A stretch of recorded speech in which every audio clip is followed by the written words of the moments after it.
Se dice que toda gran fortuna se funda sobre un crimen.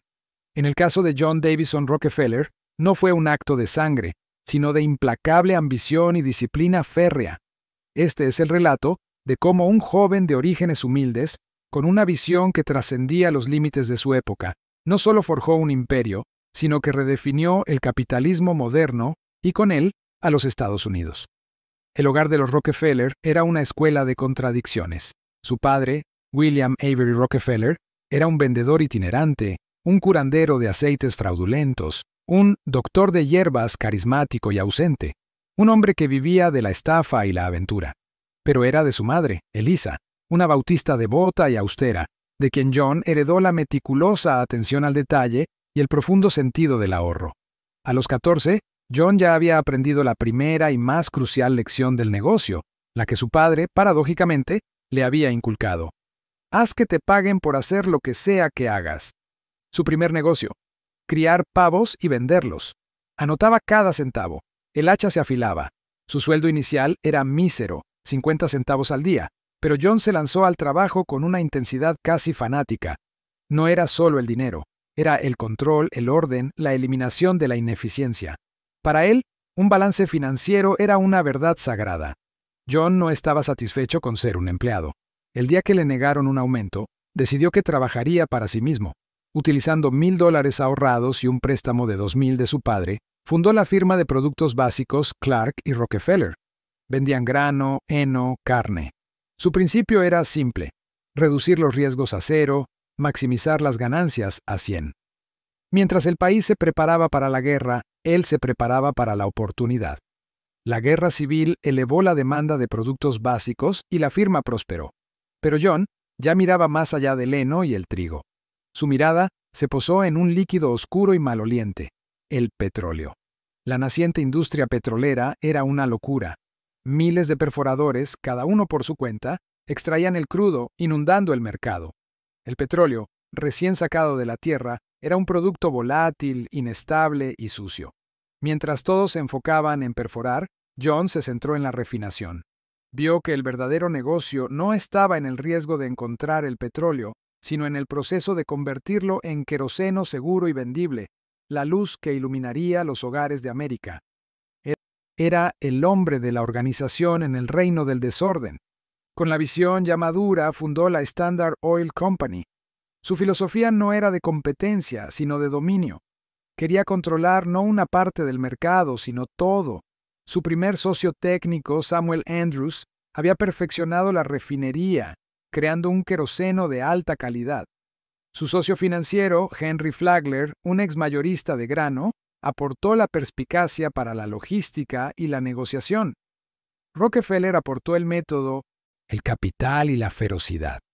Estaban a punto de desatar la primera gran tormenta industrial de los Estados Unidos. El exceso de producción amenazaba con destruir la industria.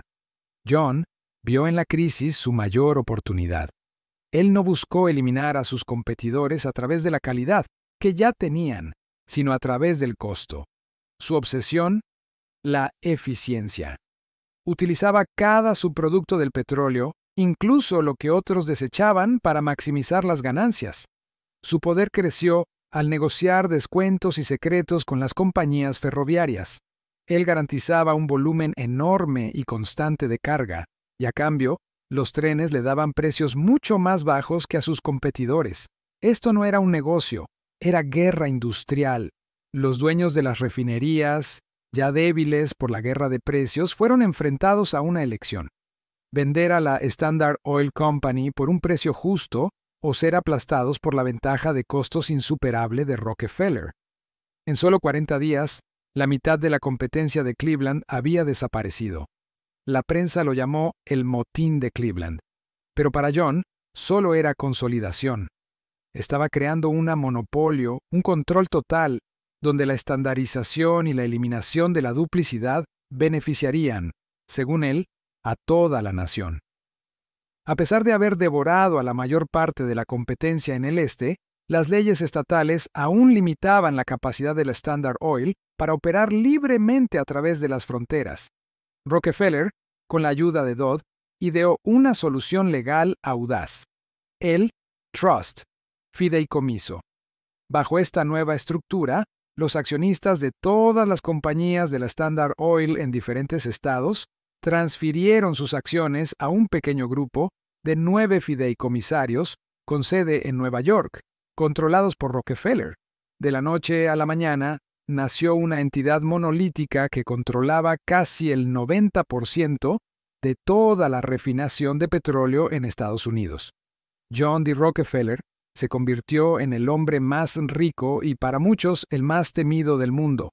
El poder absoluto se había formalizado. El éxito de Rockefeller sembró una reacción violenta. Los consumidores y los pequeños empresarios lo veían como un tirano sin alma, un hombre que había aplastado la competencia y sofocado la libre empresa. Las acusaciones de soborno, manipulación y prácticas desleales llenaron la prensa. Su imagen pública era la de un hombre frío, reservado, casi robótico. Él creía que el éxito justificaba los medios, pero la nación comenzaba a dudar. El Congreso, presionado por la opinión pública, estaba a punto de actuar. La era de la libre empresa sin restricciones estaba llegando a su fin. La marea se había vuelto contra el trust. El Congreso, ante el clamor popular, aprobó una legislación histórica, el Acta Antitrust Sherman, diseñada para desmantelar precisamente el tipo de monopolio que Rockefeller había construido. Era un golpe directo al corazón de su imperio, pero John D. Rockefeller nunca fue un hombre que aceptara la derrota. Pueden aprobar sus leyes, diría a sus confidentes con esa media sonrisa que helaba la sangre, pero no pueden desmantelar la mente humana. El imperio estaba siendo atacado, el control de Rockefeller estaba amenazado, el gobierno estaba en guerra contra el hombre más rico de la tierra. ¿Cómo sobreviviría el hombre que había redefinido la palabra monopolio a la ley diseñada para destrozarlo? ¿Y qué haría con la inmensidad de su riqueza cuando el poder ya no pudiera ser retenido? El cierre del primer acto encontró a John D. Rockefeller en la cima de su poder industrial, pero al borde de una guerra legal y pública sin precedentes. Controlaba el 90% del petróleo en el mundo, tenía más riqueza que la nación que intentaba regularlo. El coloso se había erigido, pero ¿podría sobrevivir al martillo del gobierno y al juicio de la historia? El Acta Sherman apenas había entrado en vigor cuando el estado de Ohio atacó a la Standard Oil. La Corte dictaminó: el trust debía disolverse. Era una victoria moral para los reformadores, pero para Rockefeller solo era un obstáculo legal, no un fin. Los fideicomisarios simplemente renombraron la estructura como una compañía holding de Nueva Jersey, un estado con leyes corporativas mucho más flexibles. El control siguió siendo el mismo. Fue un desafío arrogante a la ley. Rockefeller demostraba que dinero podía burlar la intención de la justicia. El verdadero golpe no vino del Congreso, sino de la pluma. Ida Tarbell, en una serie de artículos demoledores para la revista McClure's, titulados La historia de la Standard Oil, expuso las tácticas sucias de Rockefeller, los descuentos secretos, la coacción, la destrucción de la competencia. Tarbell humanizó el sufrimiento de las víctimas de Rockefeller. La nación, hasta entonces dividida, se unió en la indignación. John D. Rockefeller, el hombre más reservado del mundo, fue arrastrado al centro de la opinión pública como el epítome de la codicia corporativa. El coste de su riqueza se midió en el alma de los pequeños empresarios. El estrés del control total, las batallas legales y la implacable mala prensa pasaron factura. La salud de Rockefeller se deterioró severamente. Perdió el cabello y sufrió de severos problemas digestivos. Se retiró a su residencia, pero la retirada no fue el final, sino una metamorfosis. El hombre que había dedicado su vida a acumular comenzó a dedicar su vida a dar.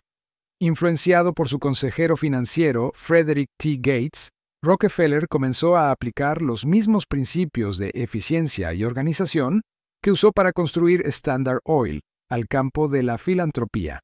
La batalla final llegó a la Corte Suprema. Tras años de litigio, el tribunal falló a favor del gobierno. La sentencia era clara e ineludible.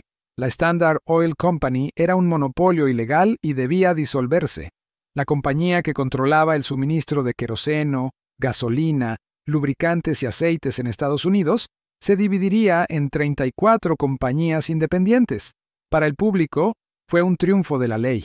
Para Rockefeller, fue una victoria económica disfrazada de derrota. El gobierno pensó que al dividir el monopolio, debilitaría el poder de Rockefeller. Se equivocaron.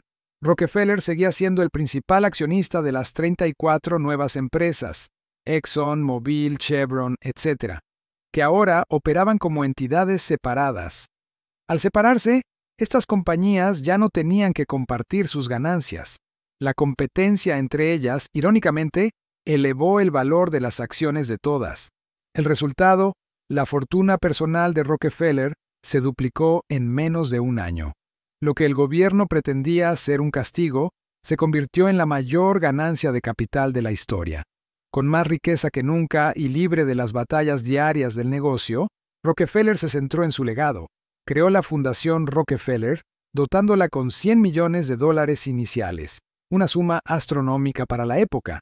Su objetivo, resolver los problemas de la humanidad de forma sistemática. Al final, el legado de John D. Rockefeller no fue solo el petróleo, sino la infraestructura del conocimiento.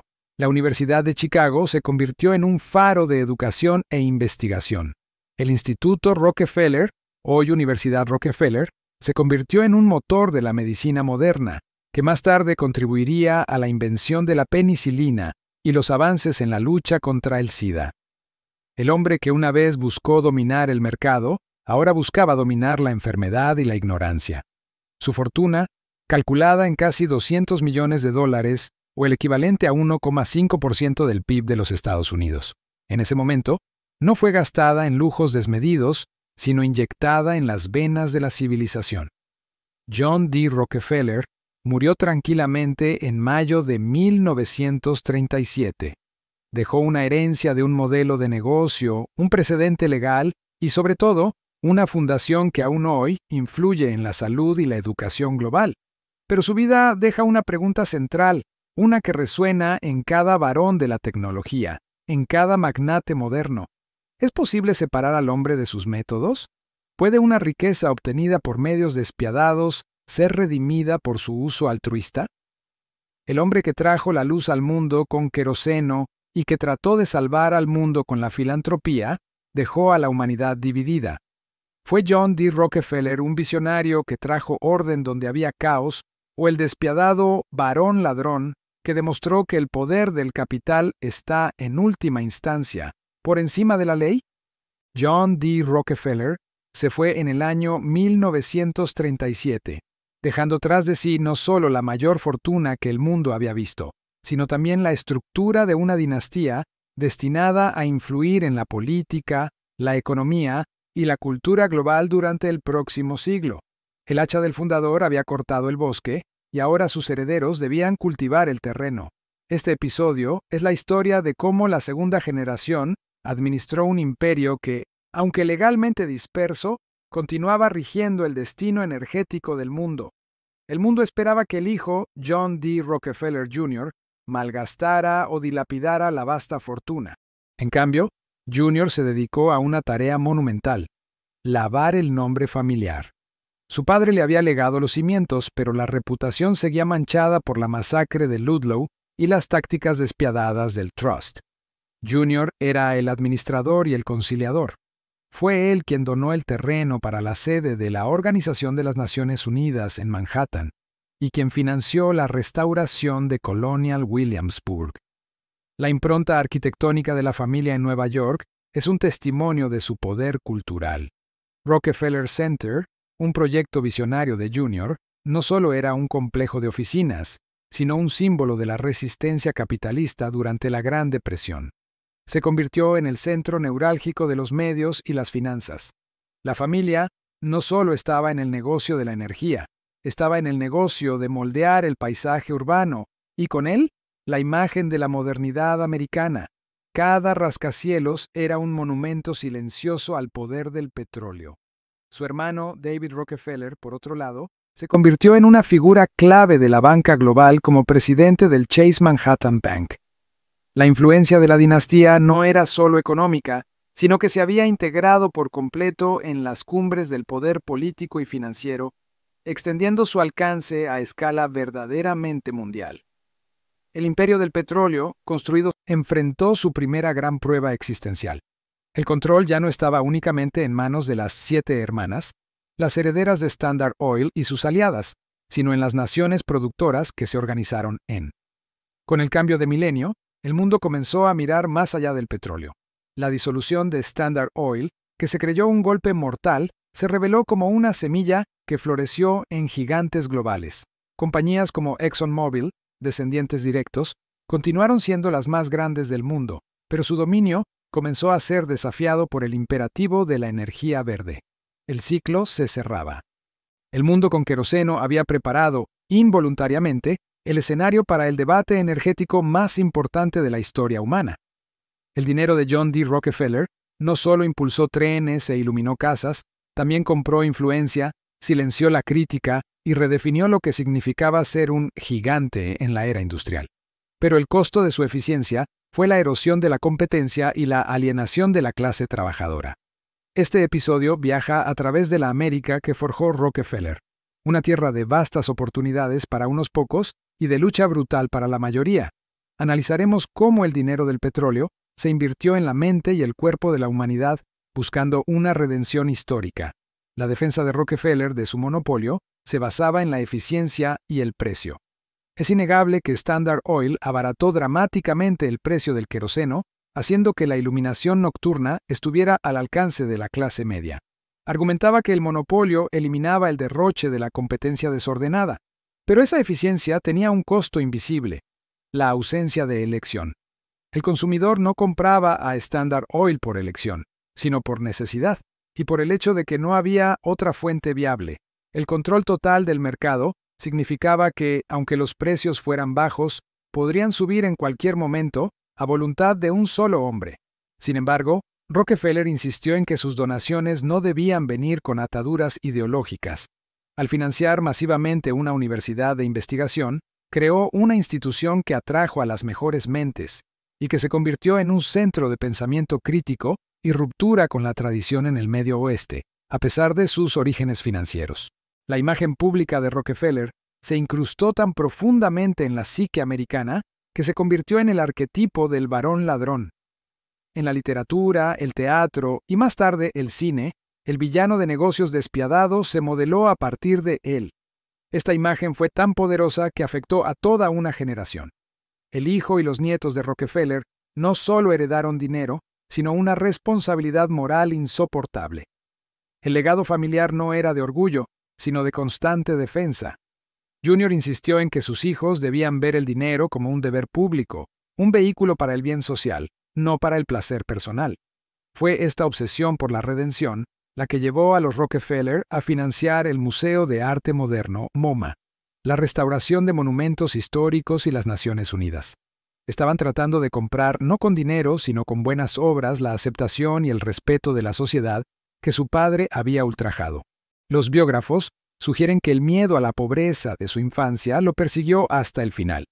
No fue su dinero lo que lo hizo poderoso, sino su disciplina insana para gestionarlo. ¿Qué secreto inconfesable se escondía en los libros de contabilidad que guardó toda su vida? Un registro meticuloso de cada centavo que ganó y gastó, un testimonio silencioso de los costos humanos de su camino al éxito. Su fortuna se desvanecería con el tiempo, su nombre sería juzgado por la historia, pero su sistema, su implacable método de organización y control, se convirtió en el modelo del capitalismo moderno. ¿Qué precio pagamos hoy por vivir en el mundo de la eficiencia absoluta que John D. Rockefeller nos heredó? El cerebro detrás del monopolio. La primera etapa del dominio de Rockefeller fue la integración horizontal. No se trataba de ser el mejor refinador, sino de ser el único. Su estrategia era simple. Si había 20 refinerías en Cleveland, 20 eran 20 oportunidades de ineficiencia y competencia de precios. La solución fue absorberlas. Mediante la compra agresiva o la amenaza de arruinarlos con precios de dumping, eliminó a los competidores en el mismo nivel de la cadena de producción. El resultado fue la eliminación del caos y la creación de una única fuente de suministro, una estructura tan eficiente que era casi imposible de combatir legalmente. En contraste con los excesos de sus contemporáneos, como Vanderbilt o Gould, la vida privada de Rockefeller era de una austeridad casi monástica. Nunca fumó, bebió, ni se vio envuelto en escándalos. Su esposa, Laura Spellman, reforzó su estricta moral bautista. Esta frugalidad no era solo personal, era una extensión de su filosofía empresarial. Odiaba el desperdicio. Cada centavo que no se gastaba en lujos se reinvertía en Standard Oil, consolidando el imperio. El hombre más rico de América vivía como un contable severo. Su única indulgencia era la precisión. Su construcción fue una guerra. Los terratenientes y los ferrocarriles intentaron sabotear las obras. Rockefeller respondió comprando el derecho de paso agresivamente y, cuando fue necesario, utilizando la fuerza legal y a veces la extraoficial para garantizar que el petróleo fluyera directamente a sus refinerías. El oleoducto se convirtió en el nervio vital del monopolio. La fe de Rockefeller no era superficial. Estaba profundamente convencido de la teología de la riqueza, la idea de que la prosperidad era una señal de la gracia divina y que la riqueza era un don sagrado que debía ser administrado para el bien mayor. Su disciplina de dar el diezmo, el 10% de sus ingresos, a la iglesia y la caridad comenzó desde muy témpano. La transferencia de la disciplina empresarial a la caridad fue quizás la última y más grande jugada de Rockefeller. Frederick T. Gates convenció al magnate de que el dinero no debía ser rociado, sino invertido con visión de largo plazo y gestión profesional. Esto dio lugar a la Fundación Rockefeller. En lugar de dar limosnas, invirtieron en investigación para eliminar enfermedades, como la fiebre amarilla, reestructurar sistemas educativos y mejorar la producción agrícola globalmente.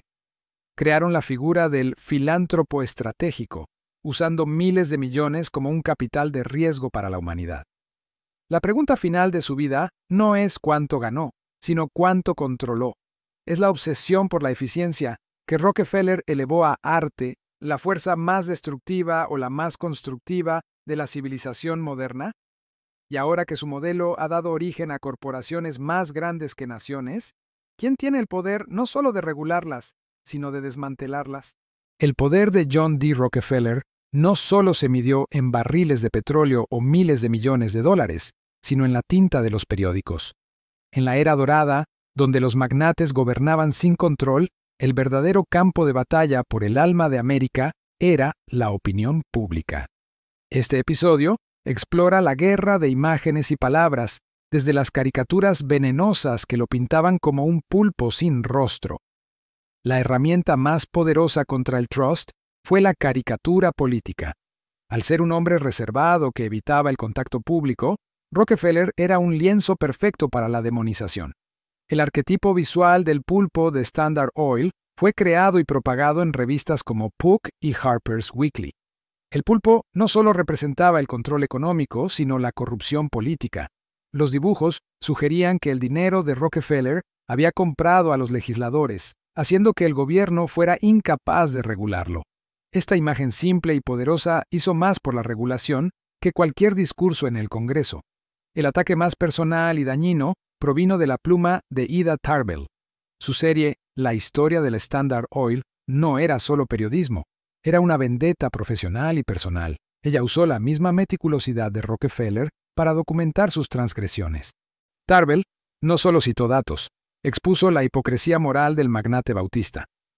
Al humanizar a los pequeños refinadores aplastados, convirtió la lucha por el monopolio en una historia de bien contra mal para el lector común. Rockefeller nunca la perdonó, refiriéndose a ella como esa chica equivocada. El juicio que condujo a la disolución de Standard Oil obligó a Rockefeller a un acto que Lee aconsejó a Rockefeller padre que hablara con la prensa, algo que detestaba, y que realizara actos públicos de benevolencia. El truco de la moneda de 10 centavos fue idea de Lee, convertir un gesto simple en un símbolo repetible de bondad, domesticando al pulpo. El último acto de Rockefeller fue una magistral pieza de relaciones públicas. El anciano Rockefeller, saludable, con su gorro de lana, jugando al golf y regalando monedas, se convirtió en una figura casi folclórica. La imagen de la codicia fue reemplazada por la imagen de la longevidad y la serenidad. La gente estaba lista para perdonar y olvidar. En sus últimos años, John D. Rockefeller dictó sus memorias. Fueron un ejercicio de control de narrativa, cuidadosamente editadas para omitir las tácticas más despiadadas y centrarse en la eficiencia y la caridad. Al final, el hombre que dominó la industria petrolera también trató de dominar su propia historia. Su legado es una amalgama de la verdad del trust y la ficción de la filantropía. Pero, ¿quién gana realmente la batalla por la memoria histórica? ¿La periodista que expuso sus crímenes o el hombre que financió los cimientos de la medicina moderna? El relato de Rockefeller es un recordatorio de que en la guerra por la riqueza, la última y más crucial batalla es siempre por la pluma del narrador. Tras la disolución de 1911, las empresas sucesoras, aunque separadas, mantuvieron su estructura vertical y su enfoque global. Se unieron a otras potencias petroleras, como Shell y BP, para formar un cártel informal conocido como las Siete Hermanas. Este grupo, dominado por el legado de Rockefeller, controló la mayor parte de las reservas, la producción, el refinado y la distribución de petróleo en el mundo durante la mayor parte del siglo XX. El monopolio que fue destruido en Cleveland renació a escala planetaria, dictando los términos de la energía global. La influencia de la dinastía alcanzó su cenit geopolítico a través de David Rockefeller, quien utilizó el poder del Chase Manhattan Bank, estrechamente ligado a las fortunas petroleras, para convertirse en un embajador no oficial de la política exterior estadounidense. David negociaba con líderes de países en desarrollo y potencias rivales, a menudo allanando el camino para las inversiones y la influencia estadounidense. El apellido Rockefeller se convirtió en un sinónimo de capitalismo globalizado, operando en una esfera que trascendía incluso la política gubernamental. Irónicamente, el dinero de un monopolista que fue desmantelado por el gobierno financió el movimiento intelectual que más fervorosamente abogó por limitar el poder del gobierno y exaltar las virtudes del mercado libre. El legado de Rockefeller moldeó la teoría económica que justifica el ascenso de los gigantes corporativos de hoy. La esencia de Rockefeller no se encuentra en el petróleo, sino en la optimización de la cadena de valor. Hoy, las corporaciones tecnológicas, Amazon, Google, emplean la misma lógica de integración vertical y control de datos que él aplicó al queroseno. La búsqueda de la ineficiencia cero, la estandarización implacable y el uso del volumen para aplastar los costos son los principios. La fortuna de John D. Rockefeller se ha dispersado a través de generaciones, fundaciones y filantropías.